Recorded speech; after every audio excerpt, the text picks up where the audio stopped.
afraid. Not now. I've seen enough to know that fear scrapes feeling from hearts, and I have no desire to scour mine down to bare and trembling muscle.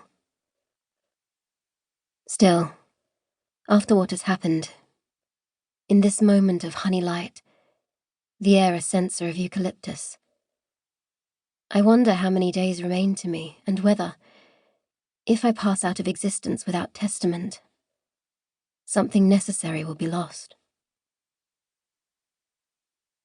I could not remain with her. I think, and the thought lathes a yawning hole of grief within me, that it is over. I think I have already seen her face for the last time. That is what is hard.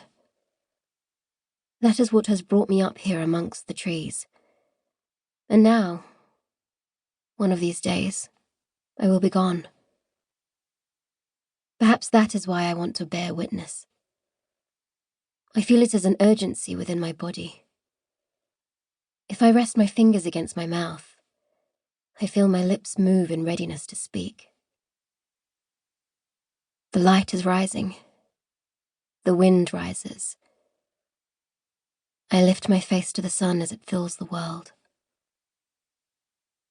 If I testify, no one will hear me. Is a story unheard, a story diminished? I cannot believe that. The wind may hear me, perhaps. The wind may yet carry my voice down to the valley, might press it against the ear of a child who will one day wonder at deeper mysteries.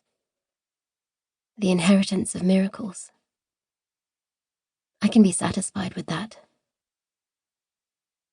The testimony of love is the backbone of the universe. It is the taproot from which all stories spring. Listen, wind. Here is my small filament.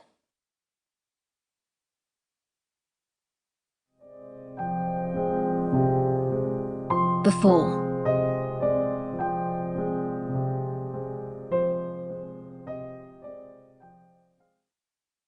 Fiederschleißen.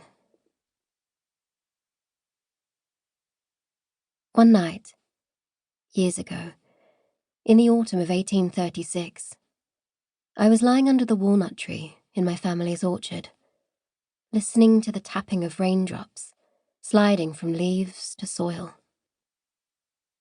I heard them as a muted concord of bells. The trunk drummed black, the sky was chanting low cloud, and I was bathed in hymns of water. Somewhere beneath it all, I could hear my father calling my name. I stayed where I was. The wind scattered droplets upon my face. The damp soaked through my clothes. Hanne! I closed my eyes. For the past 2 evenings, and this night too, my mother had been at the Ratkis's house for a Fiederschleißen, and I was determined to make the most of my freedom. I had escaped outside as soon as she had left. I was 14, nearly 15, and not yet used to the burdens of womanhood and its inert domestic companions of needle and thread, bucket and cloth. Our cottage, with its low ceiling and cramped rooms, suffocated me. I missed the livingness of things. Hanne! The walnut tree was singing to me. Stay. Hanne. A different voice this time. Louder. I opened my eyes and saw my brother, Matthias, looking down at me with a bemused expression, lantern in hand. The tree's song subsided. What does he want? I asked, shielding my eyes from the glare of the light. If you go inside now, he won't see you. He's looking for you in the lane.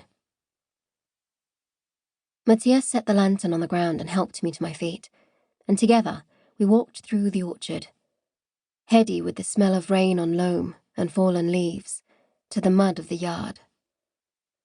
I could make out the pale bulk of our pig in the dark of her sty.